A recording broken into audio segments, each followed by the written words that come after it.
여러분 안녕하십니까? 포항 MBC 뉴스입니다.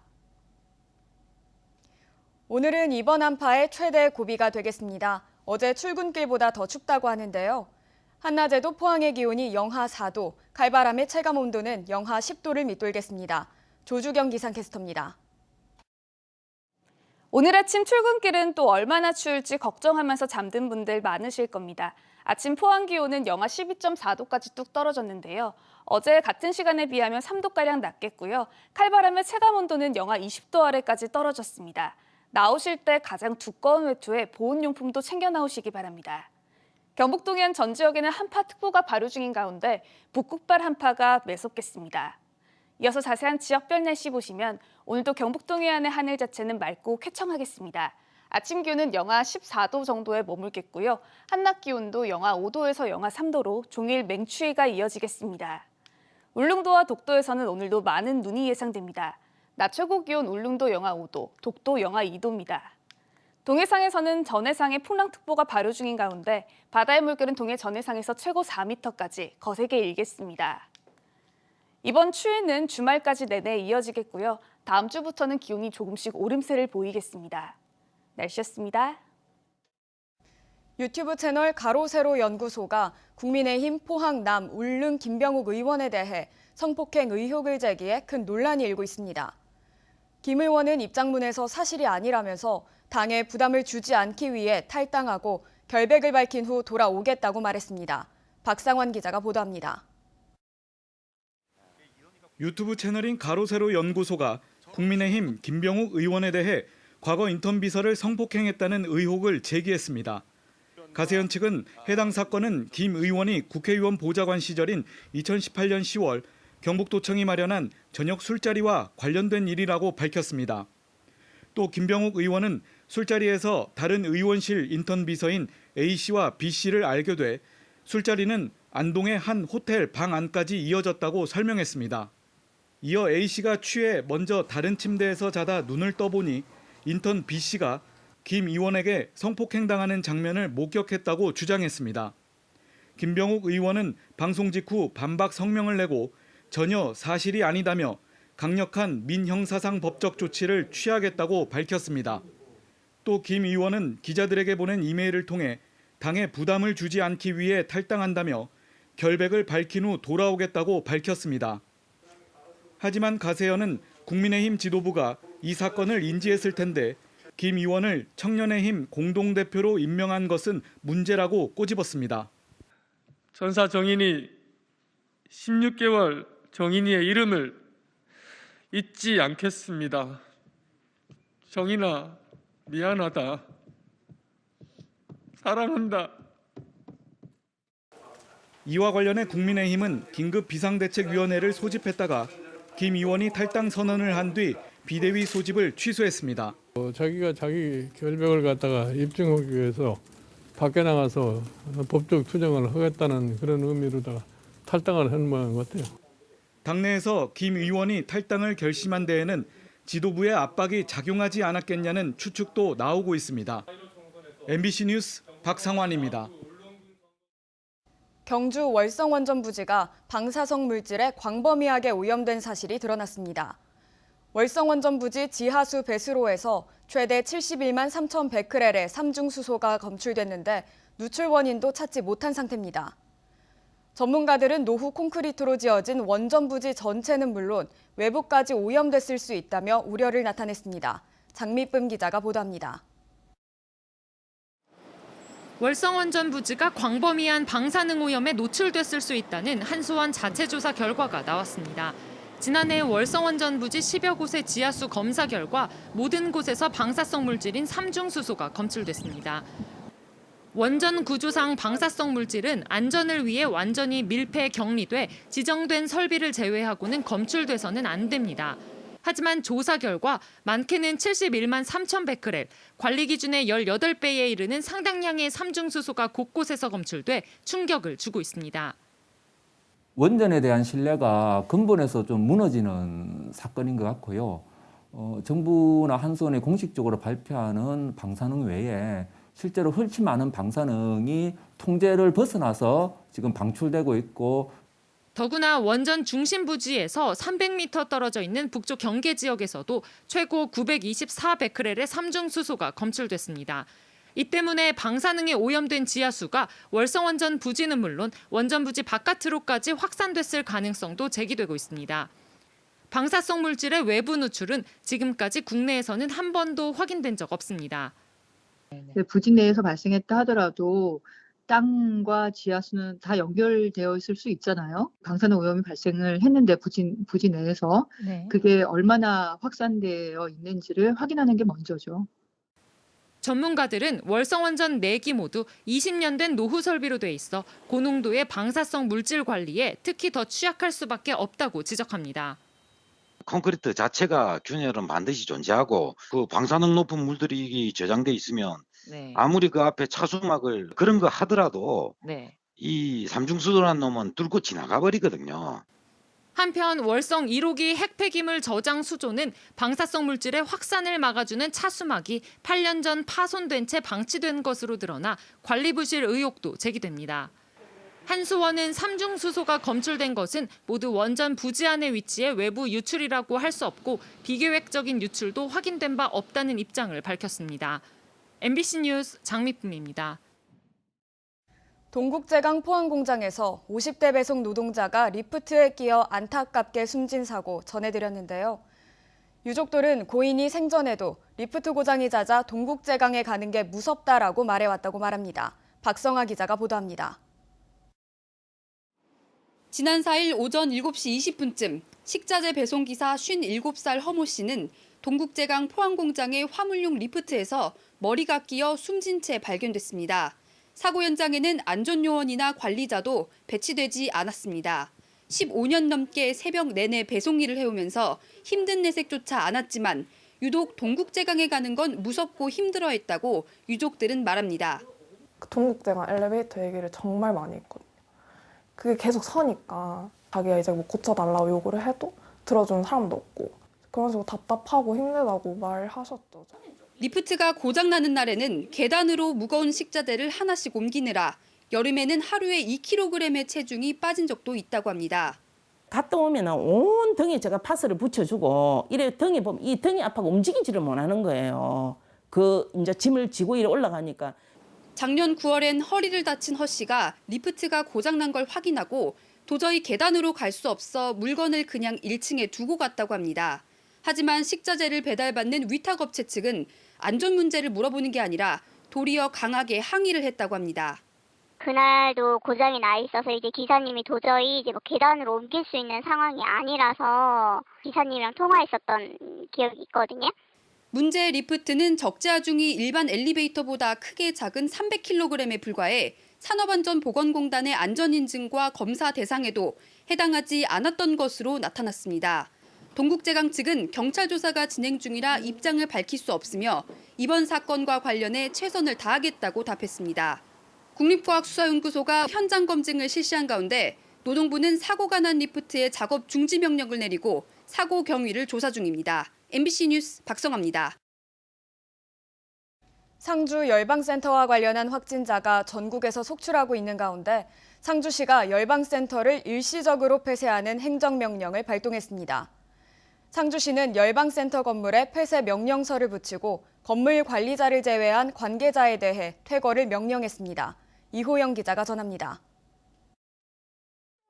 상주시 화서면 BTJ 열방센터 입구. 긴급 행정명령 발동에 따라 시설을 폐쇄하기 위해 열방센터를 찾은 공무원들을 센터 측 관계자가 막아서면서 대치 상황이 이어지고 있습니다. 비키세요. 공무 집행입니다. 공무 집행에 대한 방해에 대한 책임은 나중에 다시 지고. 영장 가져오셨습니까? 영장 필요 없는 겁니다. 공무원들은 현장에서 행정처분서를 읽은 뒤 열방센터에 들어가 집회가 우려되는 건물에 시설 폐쇄 명령서를 붙였습니다. 지금부터 대표자가 아닙니다. BTG 열방센터에 대한 감염병 예방을 위한 일시적 폐쇄 및 교통 일부 차단에 대한 행정 처분을 하겠습니다. 들어가서 집행해. 집행하세요. 들어가시면 안 됩니다. 헌법에 어긋납니다. 상주시는 시설 폐쇄 명령과 함께 건물 관리 최소 인원을 제외한 관계자 등에게 퇴거를 명령했습니다. BTJ 열방센터에 대한 일시적 폐쇄는 어제 낮 12시부터 별도 해제 시까지입니다. 상주시는 지난해 10월 열방센터의 불법 행사를 비롯해 역학조사 비협조, 집합금지 안내문 훼손 등을 이유로 열방센터를 3차례 고발 조치했습니다.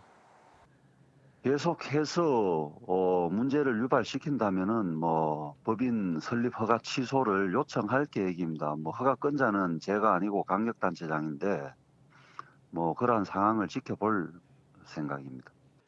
대치 상황에서 센터 측 관계자와 밀접 접촉한 상주시장 등 공무원들은 코로나19 검사를 받고 판정 결과가 나올 때까지 자가 격리에 들어갔습니다.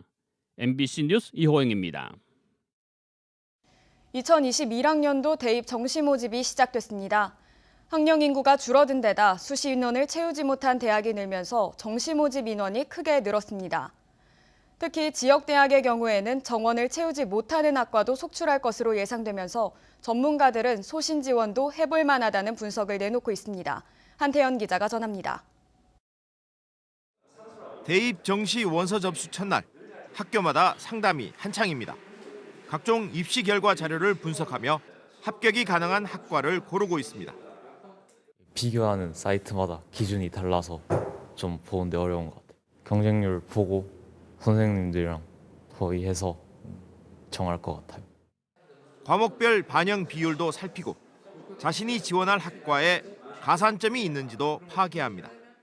평소에 원하던 국어국문학과라는 과가 있었는데 최근에 정시를 치면서 국어국문학과 비중이 살짝 내려갔으니까 조금 더 학교를 높여서 가도 되지 않을까 하고 전략을 세우고 있습니다.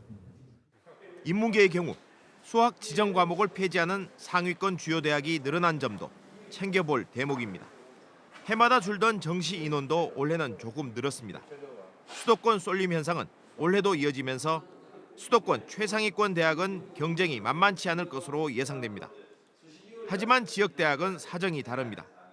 경북대를 비롯한 지역 5개 주요 대학의 정시 모집 인원은 7,300여 명으로 지난해보다 1,680명이 늘었습니다.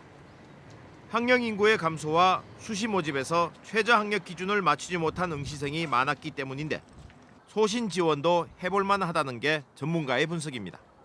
대구 진협에서 제시한 최종 등록자의 85% 수준의 정시 지원 가능 점수가 하락할 것으로 생각됩니다.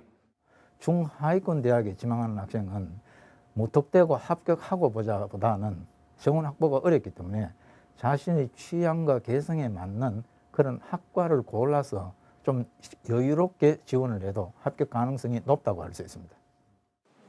코로나19로 예년보다 늦어진 정시 모집은 오는 11일까지 계속됩니다. MBC 뉴스 한태현입니다. 희망 2021 나눔 캠페인에 이웃돕기 성금을 보내주신 분들입니다. 후포 수산업 협동조합 200만 원, 주식회사 강토 박윤철 대표 50만 원, 울진읍 호월일리 주민일동 35만 원, 후포 성도중기 김대식 씨 30만 원, 경주시 동천동 체육회 20만 원, 울릉군 성봉사 20만 원, 울릉군 서면 태하리 이재규 씨 10만 원, 미지트 가구 이진용 씨 10만 원, 감미정 식당 박경숙 대표 10만 원, 조금일리 원수곡 노인회 일동 10만 원, 외선미 1리 주민 일동 10만 원, 덕인삼리 옹조골 주민 일동 10만 원, 이상호 씨 10만 원, 김경숙 씨 10만 원, 광품 1리 주민 일동 10만 원, 선구 1리 강창용 이장 10만 원, 소태 3리 노인회 10만 원, 광품 1리 노인회 10만 원, 덕산 3리 노인회 10만 원, 덕상 1리 손춘군 이장 10만 원, 조금 1리 주민 일동 10만 원, 바르게 살기 온정위원회 10만 원, 배감 온천교회 오수남 씨 10만 원,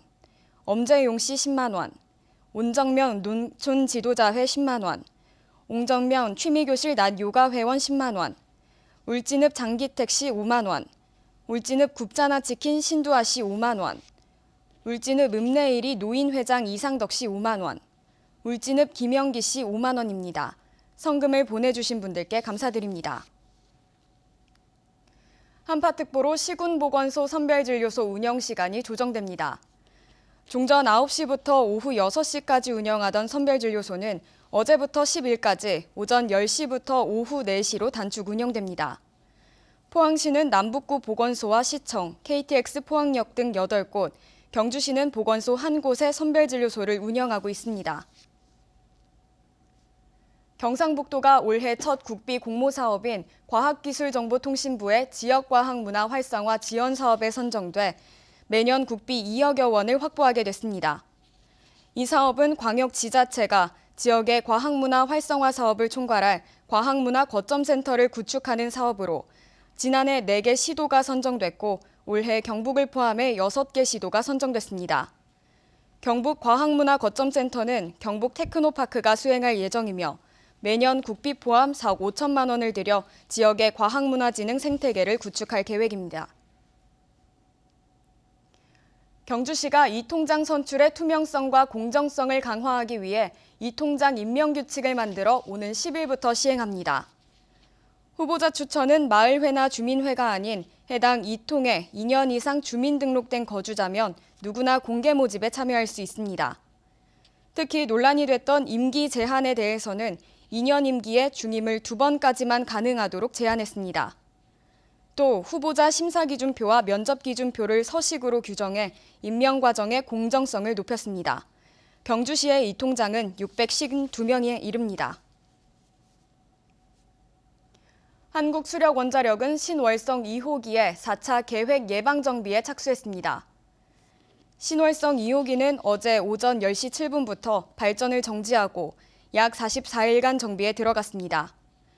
이번 계획 예방정비 기간 동안 발전 설비 전반에 대한 기기 점검과 연료 교체 등 정기 검사를 진행한 뒤 2월 19일쯤 발전을 재개할 예정입니다.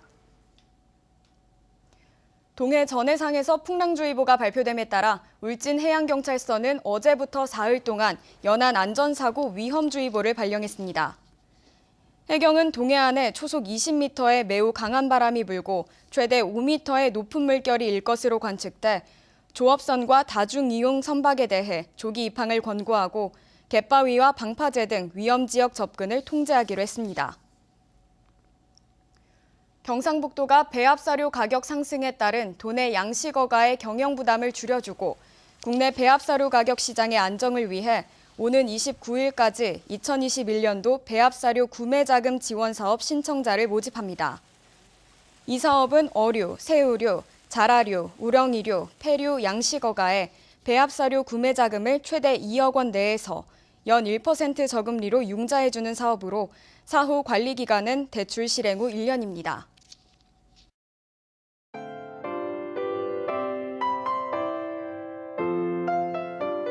오늘 아침 출근길은 또 얼마나 추울지 걱정하면서 잠든 분들 많으실 겁니다. 아침 포항 기온은 영하 12.4도까지 뚝 떨어졌는데요. 어제 같은 시간에 비하면 3도가량 낮겠고요. 칼바람의 체감온도는 영하 20도 아래까지 떨어졌습니다. 나오실 때 가장 두꺼운 외투에 보온용품도 챙겨 나오시기 바랍니다. 경북 동해안 전 지역에는 한파특보가 발효 중인 가운데 북극발 한파가 매섭겠습니다. 이어서 자세한 지역별 날씨 보시면 오늘도 경북 동해안의 하늘 자체는 맑고 쾌청하겠습니다. 아침 기온은 영하 14도 정도에 머물겠고요. 한낮 기온도 영하 5도에서 영하 3도로 종일 맹추위가 이어지겠습니다. 울릉도와 독도에서는 오늘도 많은 눈이 예상됩니다. 낮 최고 기온 울릉도 영하 5도, 독도 영하 2도입니다. 동해상에서는 전해상에 풍랑특보가 발효 중인 가운데 바다의 물결은 동해 전해상에서 최고 4m까지 거세게 일겠습니다. 이번 추위는 주말까지 내내 이어지겠고요. 다음 주부터는 기온이 조금씩 오름세를 보이겠습니다. 날씨였습니다. 이상으로 포항 MBC 뉴스를 마치겠습니다. 여러분 고맙습니다.